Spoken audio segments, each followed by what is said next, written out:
പ്രിയ വിദ്യാർത്ഥികൾ, ഈ കോവിഡിൻ്റെ പശ്ചാത്തലത്തിലും ഏറെ പ്രതീക്ഷയോടെ കാത്തിരുന്ന +1 admission Kerala government higher secondary education department വിളിച്ചിരിക്കുകയാണ്.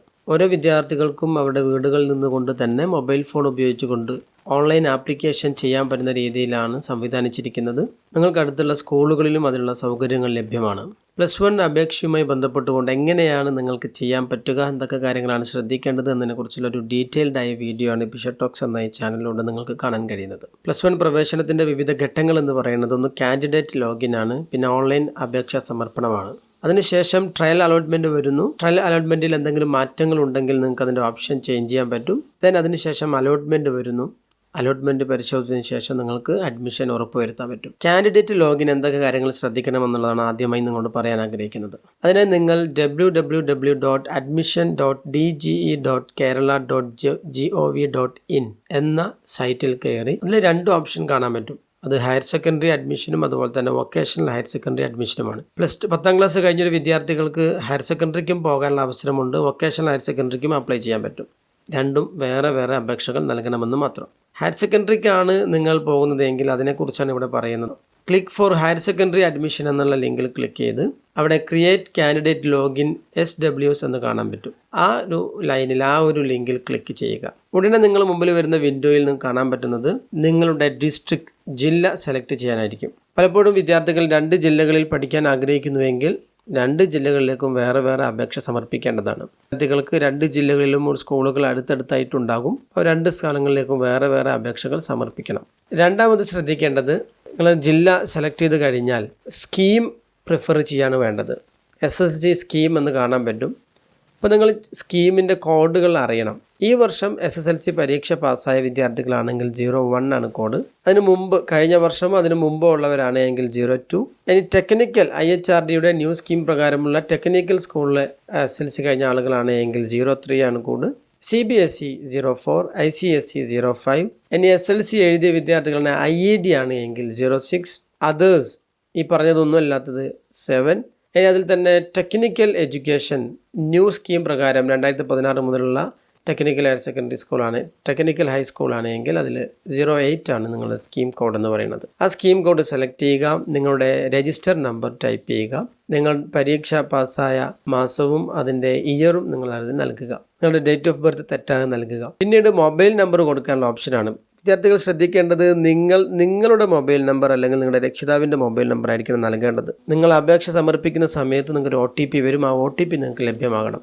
അത് സബ്മിറ്റ് ചെയ്ത് കഴിഞ്ഞാൽ നിങ്ങൾക്ക് പിന്നെ നിങ്ങളുടെ മുമ്പിൽ വരുന്ന വിൻഡോ ഈ ഒരു രൂപത്തിലുള്ളതായിരിക്കും. നിങ്ങൾക്ക് ചെക്ക് ചെയ്യാം നിങ്ങളുടെ district, scheme number, register number, പാസ്സായ വർഷം, അതുപോലെ തന്നെ മൊബൈൽ നമ്പർ. മാറ്റമൊന്നുമില്ല എങ്കിൽ, കറക്റ്റ് ആണ് എങ്കിൽ സെൻഡ് OTP എന്നുള്ള ബാർ ക്ലിക്ക് ചെയ്യുക. അപ്പോൾ നിങ്ങളുടെ മൊബൈൽ നമ്പറിൽ ഒരു OTP വരും.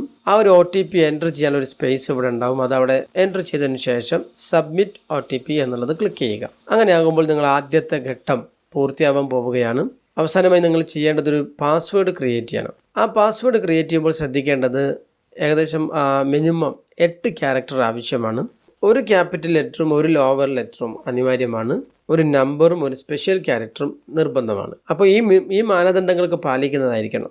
സൗകര്യത്തിന് നിങ്ങൾക്ക് നിങ്ങളുടെ പേരിൽ ആദ്യത്തെ അക്ഷരം ക്യാപിറ്റൽ ലെറ്റർ കൊടുക്കുകയും അതിനുശേഷം അറ്റോ സ്റ്റാറോ എന്തെങ്കിലും ക്ലിക്ക് ചെയ്തിട്ട് നിങ്ങളുടെ ഡേറ്റ് ഓഫ് ബർത്തിൻ്റെയോ അല്ലെങ്കിൽ മൊബൈൽ നമ്പറിൻ്റെയോ ആദ്യത്തെയോ അവസാനത്തെ ഏതെങ്കിലും നമ്പറും കൊടുത്തു കഴിഞ്ഞാൽ 8 നമ്പറും 1 ലോവറും 1 ക്യാപിറ്റലും പിന്നെ അതുപോലെ തന്നെ നമ്പറും സ്പെഷ്യൽ ക്യാരക്ടറൊക്കെ വരികയും നിങ്ങൾക്ക് ഓർമ്മയിൽ ഉണ്ടാവുകയും ചെയ്യും.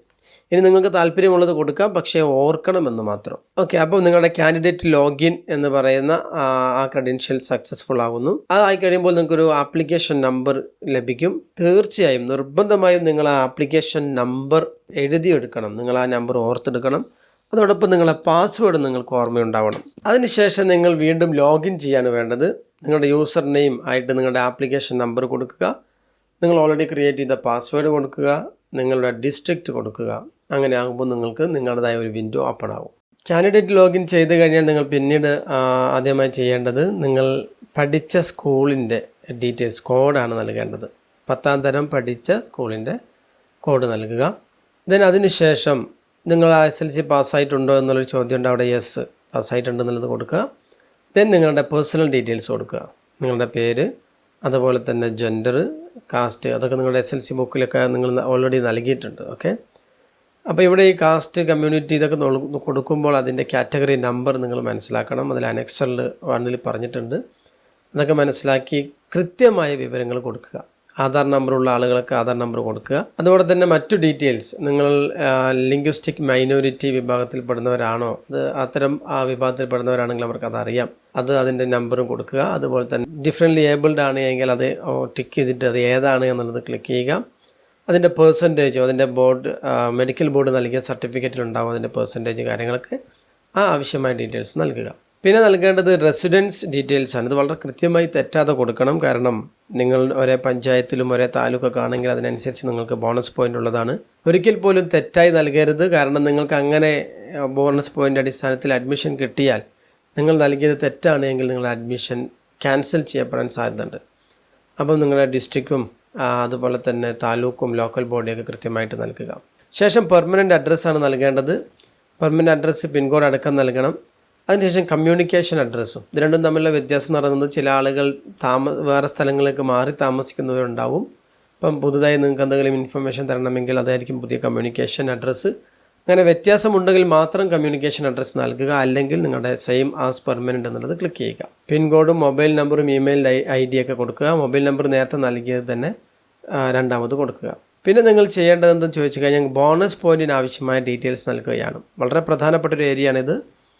NCC അല്ലെങ്കിൽ സ്കൗട്ട് ആൻഡ് ഗൈഡ് അല്ലെങ്കിൽ SPC ഇതൊക്കെ ഉള്ള ആളുകൾ ക്ലിക്ക് ചെയ്യണം. ക്ലിക്ക് ചെയ്ത് കഴിഞ്ഞാൽ അതിൻ്റെ നമ്പർ, സർട്ടിഫിക്കറ്റ് നമ്പർ ചോദിക്കും, തീയതി ചോദിക്കും, ഒപ്പം മേലധികാരിയുടെ പേര് ചോദിക്കും. അപ്പോൾ ആ ഡീറ്റെയിൽസ് അവിടെ നൽകുക. NCC ആണെങ്കിൽ 75% അറ്റൻഡൻസ് നിർബന്ധമാണ്. സ്കൗട്ട് ആൻഡ് ഗൈഡ് ആകുമ്പോൾ രാഷ്ട്രപതി ഒരു രാജ്യ പുരസ്കാരം നിർബന്ധമാണ്. സ്വിമ്മിംഗ് ഉണ്ടെങ്കിൽ ക്ലിക്ക് ചെയ്യുക. അതിൻ്റെ ഡീറ്റെയിൽസ് നൽകേണ്ടതുണ്ട്. സ്വിമ്മിംഗ് സർട്ടിഫിക്കറ്റ് കിട്ടിയ ആളുകളാണ് അപേക്ഷിക്കുമ്പോൾ അതിന് ക്ലിക്ക് ചെയ്യേണ്ടത്. അല്ലാതെ ചെയ്ത് നിങ്ങൾ റോങ് നൽകിക്കഴിഞ്ഞാൽ അഡ്മിഷൻ കിട്ടിയാൽ ക്യാൻസൽ ചെയ്യപ്പെടും. സ്വിമ്മിംഗ് സർട്ടിഫിക്കറ്റ് വാങ്ങേണ്ടത് ജില്ലാ സ്പോർട്സ് കൗൺസിലിൽ നിന്നാണ്. അതുപോലെ തന്നെ ലിറ്റിൽ കൈറ്റ്സ് മെമ്പേഴ്സ് ആണ് എങ്കിൽ, A ഗ്രേഡ് മെമ്പേഴ്സ് ആണ് എങ്കിൽ നിങ്ങൾക്ക് അതിൻ്റെ ഡീറ്റെയിൽസ് നൽകാം. പിന്നെ അതുപോലെ തന്നെ ജവാൻ അല്ലെങ്കിൽ എക്സ് സർവീസ് ആ അർത്ഥത്തിലുള്ള ഏതെങ്കിലും ബോണസ് പോയിൻറ്റിന് അർഹരാണ് എങ്കിൽ അത് ക്ലിക്ക് ചെയ്യുക. പിന്നെ നമ്മൾ കൊടുക്കേണ്ടത് എക്സ്ട്രാ കരിക്കുലർ ആക്ടിവിറ്റീസ് ആണ്.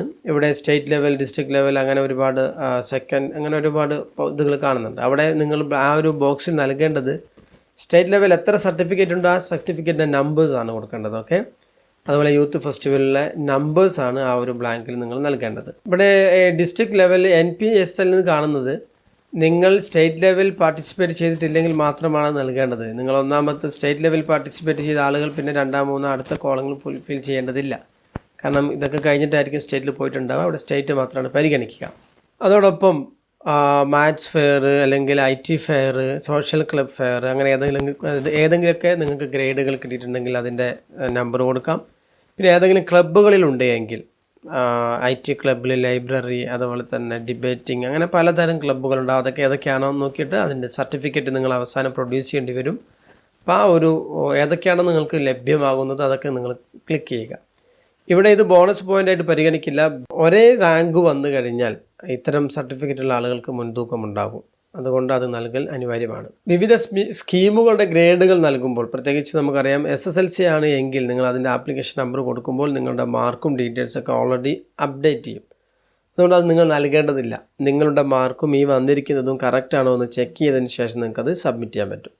ഇനി മറ്റ് സ്കീമുകളൊക്കെ ആണെങ്കിൽ അവിടെയൊക്കെ നിങ്ങൾ നിങ്ങളുടെ മാർക്ക് ലിസ്റ്റ് അനുസരിച്ച് അത് നോക്കി കൃത്യമായി ഗ്രേഡുകൾ സമർപ്പിക്കേണ്ടതാണ്. അതിൽ തെറ്റ് വരാൻ പാടില്ല.